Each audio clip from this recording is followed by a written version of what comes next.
सीईटीच्या परीक्षेत काही आठवडे उरलेत. म्हणजे 3 ते 4च आठवडे उरलेत. एप्रिलच्या दुसऱ्या आठवड्यात सीईटी सुरू होणार आहे आणि यावेळेस माझ्याकडं अशी शेकडो मुलं ऑनलाईन तर जॉइन झालेत, पण ऑफलाईन बॅचसाठी रोज एवढे पालक येतायत. पुण्यावरून येतायत, कोल्हापूरमधले पालक मला भेटतायत. सगळ्यात इम्पोर्टंट म्हणजे काय शोधतायत ते? Crash course. बरं कुठं होती 2 वर्ष मुलं? आय-आय-टी, जे-ई-साठी लाखो रुपये भरून वेगवेगळ्या अकॅडमीजमध्ये होते. व्हिडिओचं टायटल समजून घ्या. पुढच्या ठेच आणि मागचा शहाणा. आता जी मुलं 12वी झालेली आहेत, ते सीईटीकडे वळालेत. जवळ-जवळ 99% बरं सुरुवातीला हीच मुलं वेगवेगळ्या अकॅडमीमध्ये लाखो रुपये भरून जे-ई-साठी शिकत होते. काय झालं मग? का नाही जमलं जे-ई? कुठं चुकलं? भेटा अशा मुलांना, बोला नाहीतर मी आहे ना तुम्हाला सांगायला. तुम्हाला 2027 साठी प्रिपरेशन करायचंय. ओके, 10वी ला तुमचा स्कोर एक्स्ट्राऑर्डिनरी होता. हा व्हिडिओ बनवायच्या अगोदरच मी ज्या पालकांशी बोललो, अक्षरशः तास, दीड तास वेळ गेला. का? सुरुवातीला एक क्लास जॉइन केला. नाही जमलं. मग एक्स्ट्राऑर्डिनरी मला बाहेर अकॅडमी हवी आहे. मग बाहेरची अकॅडमी पण जॉइन केली. ती पण सोडून सगळं जाऊन शेवटी आता माझ्याकडे आहे. शेवटी पुन्हा माझ्याकडे पण वेळेत आहे. 1 वर्ष आहे अजून. बाळांनो, तुम्ही आता वेळेत जागे व्हा. घरात डिस्कशन व्हायलाच पाहिजे हा पॉइंट, की जमतंय का जे-ई? नाहीतर राहू दे आपलं सीईटीकडे वेळी शिफ्ट व्हा. कोणत्या चुका केल्यात मुलांनी? लॉग टेबल कॅल्क्युलेशन जमत नाहीये. शिकवलंच नाहीये. शिकवलेलंच नाहीये. 11चा पोर्शन आपल्या स्टेट बोर्डचे टॉपिक घेतलेलेच नाहीयेत. बरं कोणते टॉपिक झालेत हेच मुलांना कळत नाहीये. नाही आमचं बेसिक घेतलं. अरे काय घेतलं? टॉपिकची नावं माहीत नाहीयेत. आता आमच्या इथं आम्ही 12th स्टँडर्ड ऑनलाईन स्टार्ट केलंय आपल्या फिनिक्स बॅचमध्ये. ऑसिलेशन झालाय. ओके. सॉलिड स्टेट झालाय. आता तिसरा टॉपिक सुरू होणार लक्षात घ्या. सोल्युशन. मी तुम्हाला सांगू का? छान चाललेलं आहे. व्यवस्थित अभ्यास होत आहे. आमची स्ट्रॅटेजीज वेगळी आहे. पहिला बोर्डचं प्रिपरेशन. अरे तो टॉपिक जर बोर्डसाठी परफेक्ट होत नसेल, तर सीईटी काय करणार आहे तुम्ही? मग पहिल्या महिन्यात आम्ही सीईटीसाठी नाही बोर्डसाठी प्रिपरेशन करतोय. नंतर माझे मग सीईटीचे लेक्चर स्टार्ट होणार आहे. परफेक्ट प्लॅन आहे तो. परफेक्टच प्लॅन आहे. इथं काय होतंय? सांगतो. नीट लक्ष द्या. काय चुकतंय मुलांचं? नीट लक्ष द्या. 10th स्टँडर्ड बघा हे असंच होतंय. 10th standard extraordinary result. काय विचारूच नका. माझ्याकडे येणारी मुलं आहेत ना, अशीच आहेत 94, 95, 96, 98 ओके. त्याच्यानंतर काय? मग संशोधन. काय? क्लास शोधायचा आहे, चांगला क्लास. ओके. मग इचलकरंजीला जायचं आहे, कोल्हापूरमध्ये वेगळे-वेगळे ब्रँच. अरे, आता मी तुम्हाला सांगतो. च्या क्लासचं नाव घ्या. ॲलन. कोल्हापूरमध्ये आहे का? आहे की. साताऱ्यात आहे का? आहे ना. पुण्यात तर ब्रांचेसच ब्रांचेस आहेत. म्हणजे आता कोटाला जायची गरजच नाहीये. मी असा एक व्हिडिओ बघितला, की कोटामध्ये हॉस्टेलवाल्यांचा बिझनेस ठप्प झालाय. मुलं यायलाच तयार नाहीत. का?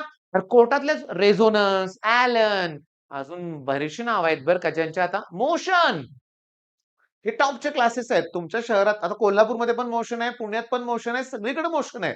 ओके. एन-व्ही सर खूप फेमस आहेत बरं का, लक्षात घ्या. मी तुम्हाला सांगतो, झालं संशोधन, लावली अकॅडमी. का? टॉपर आहे आपला स्टुडंट. पण स्टुडंटला ना 2-3 महिने झाले की समजायला सुरुवात होते, की आपल्या डोक्याच्या बाहेरचं आहे.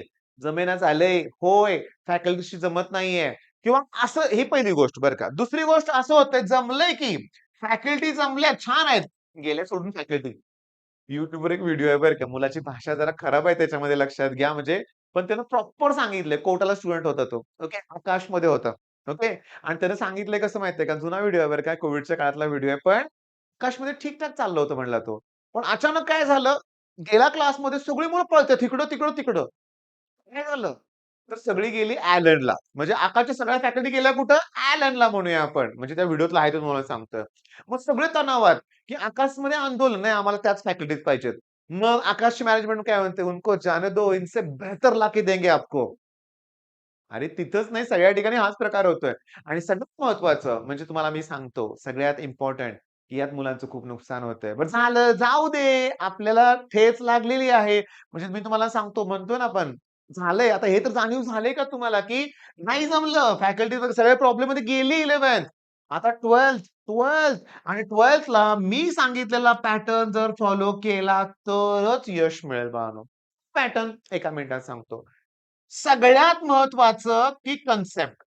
ओके. म्हणजे एखादा पॉइंट म्हणूया आपण. आता कन्सेप्ट वाईज स्टडी केला पाहिजे. यार पण कसा प्रूव्ह हेच मुलांना कळत नाही. मी तुम्हाला सांगतो एखादा लॉ आहे. Henry's law. Okay. Henry's law काय म्हणतोय की solubility of a gas in liquid is directly proportional to pressure of the gas over the solution. ऐका माझं. प्रेशराईज केलं की सोल्युबिलिटी वाढते. हो, हो, हो. म्हणून तर ना ते aerated drinks, Pepsi, Thums Up, Coca Cola ते प्रेशराईज करून त्यात ना मग जास्त गॅस डिझॉल्व्ह झालेला असतो. तो पण काढा की तो कार्बन डायऑक्साईड बाहेर पडतो. पडतो की नाही? बर. मग कन्सेप्ट झाली माझी. लगेच मी काय केलं पाहिजे की वायलन. होय. स्टेप 2 म्हणजे बघा स्टेप 1 कन्सेप्ट क्लिअर करा. स्टेप 2 वायलनकडे जावा. वायलनमध्ये पी-वाय-क्यू असतात बोर्डसाठी. बघा, शोधा त्या कन्सेप्टवर कुठला प्रश्न आलाय. शोधा. टॉपिक संपायची वाट बघायची नाही. तो कन्सेप्ट कुठे आहे ते बघायचं. झालं वायलन कशासाठी? मग बोर्डची पहिला प्रिपरेशन होईल. होय. मग यात लॉ विचारलाय का न्यूमेरिकल्स येतायत, पुस्तकातलेच येतायत. व्हॅल्यू सुद्धा चेंज होत नाही. मग कॉन्फिडन्स येतोय, की आपण जे केलं तेच येणार आहे परीक्षेत. आपण जे घेतलं तेच येणार आहे. मग हा कॉन्फिडन्स इम्पॉर्टंट आहे. बरं झालं वायलन. त्याच्यानंतर काय करायचंय, की त्याच्यानंतर आपले जे फिनिक्स बॅच आहे, त्याच्यामध्ये क्रॅश कोर्सचा व्हिडिओ बघायचा. ओके. आणि त्याच्यातले पी-वाय-क्यूज बघायचे. ओके. पण मी काय म्हणेन थांबा 1 मिनिट. थांबा. चेंज. मला लक्षात आलं. कोणती गोष्ट लक्षात आली, की लगेच क्रॅश कोर्सकडे जाऊ नका. याच्या झाल्यानंतर तुम्ही एवढंच सुरुवातीला पुरेसं आहे मला. एवढंच पुरेसं आहे. त्याच्यानंतर माझी काय इच्छा आहे माहिती आहे का? समजून घ्या बरं का, की पूर्ण टॉपिक झाला की मग माझा क्रॅश कोर्सचा व्हिडिओ बघा तुम्ही. मग तुमच्या लक्षात येईल, की पी-वाय-क्यूज हे त्या पॉइंटचेच आहेत तसेच आहेत. मी तुम्हाला सांगतो पुस्तकातलेच प्रश्न सी पण येतात. हे जेव्हा तुम्हाला कळेल केमिस्ट्रीमध्ये तर सगळंच बेस्ट होणार आहे. म्हणजे तुमच्या लक्षात आलं पॅटर्न काय, की वायल बोर्डचं झालं तर मग आपला क्रॅश कोर्स आहेच आणि त्यातल्या पण सीईटीच्या पी-वाय-क्यूज तुम्हाला बघायचे आहेत. होय, इथं सुद्धा पी-वाय-क्यूज बघायचे आहेत. इथं सुद्धा काय बघायचे आहेत सांगा? पी-वाय-क्यूजच बघायच्या आहेत. बरं, आता सगळं केलं, पी-वाय-क्यूज केलं. याच्यानंतर आपल्याच फिनिक्स बॅचमध्ये त्या टॉपिकवरची तुम्हाला टेस्ट पण मिळणार आहे. ओके. डी मिळणार आहे, टेस्ट मिळणार आहे. मग सगळं बेस्ट होतंय, असं होतंय. आता सगळ्यात महत्वाचं तुम्ही काय करताय? हे बोर्ड वगैरे राहिलं डायरेक्ट डायरेक्ट तुम्ही जेईच्या पी-वाय-क्यू कडे जंप करताय. डायरेक्ट तुम्ही जेईच्या पी-वाय-क्यू कडे काय करताय? जंप करताय. त्या तुम्हाला जमत नाहीयेत. ते जेईचे प्रश्न सॉल्व्ह होत नाहीयेत. डाउट्स क्लिअर होत नाहीयेत. त्या दरम्यान सगळ्यामध्ये कॅन्सलच होतंय. बोर्ड नाही, सीट नाही, काहीच नाहीये.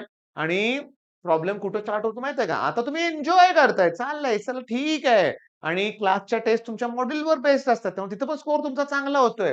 पण सगळ्यात इम्पोर्टंट जेव्हा नेक्स्ट इयर म्हणजे 12वीतलं जेव्हा डिसेंबर उजडेल ना, तेव्हा तुमच्या लक्षात येईल, की जानेवारीमध्ये जेईचा पहिला अटेम्प्ट आहे. जेईई नाही झालं, सीईटी नाही झालं असं तुम्हाला तणाव येईल ना आणि नेक्स्ट इयर जानेवारीमध्ये बाळांनो सीईटी पण असणार आहे बरं का बाळांनो पहिला अटेम्प्ट. या वर्षीपासून सीईटीचे 2 अटेम्प्ट सुरू झालेत म्हणून एप्रिल आणि मे मध्ये आहेत. पुढल्या वर्षी असं नसणार आहे. पहिला अटेम्प्ट जानेवारीत होणार आहे.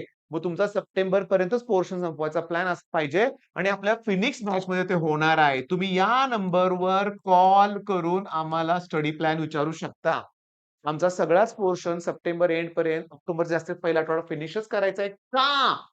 नोव्हेंबर, डिसेंबरमध्ये पुन्हा सीईटीची एक रिव्हिजन बॅच असणार आहे. म्हणजे त्यावेळेस हजारो नवीन मुलं मला पुन्हा जॉइन होतात. पण सुरुवातीपासूनच तुम्ही मला जर जॉइन झाला, तर तुमच्या रिझल्टची गॅरंटी आहे लक्षात घ्या. होय. त्यामुळे तुम्हाला एक परफेक्ट प्लॅन हवाय लक्षात घ्या आणि तो आमच्याकडे आहे. सप्टेंबर मग ठीक आहे. मी एकटा नाही YouTubeवर भरपूर लोक आहेत. तुम्ही कुठलंही चांगलं चॅनल फॉलो करा. ओके. तुमच्या ऑफलाईनच्या लाखो एवढी फी क्लास इथं YouTubeवर नाहीये. अतिशय हजारो फी कमीत कमी हजारो फी मध्ये तुमचं होऊन जातंय सगळं लक्षात घ्या आणि बेस्ट होतंय. बरं मग आता सप्टेंबर एंड पर्यंत ऑक्टोबरपर्यंत फिनिश केलं. नोव्हेंबर, डिसेंबर 2 महिने मिळाले. त्याची रिव्हिजन झाली सीईटीची. जानेवारीत सीईटी झाली.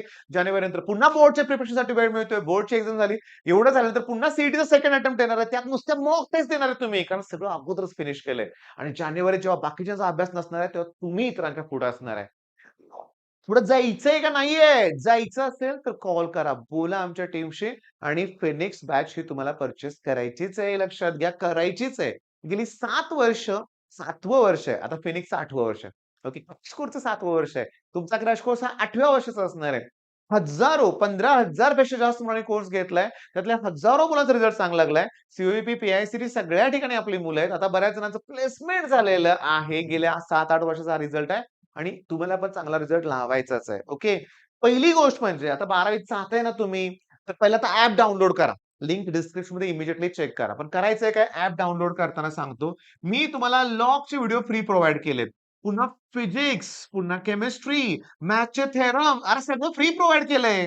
हो, बघा ना ते व्हिडिओ. बघा, बघा आणि अभ्यासाला सुरुवात करा. आणि कोण शिकवत नाही लॉग टेबल?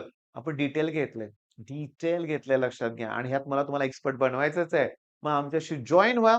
आमची बॅच पर्चेस करा. All the best.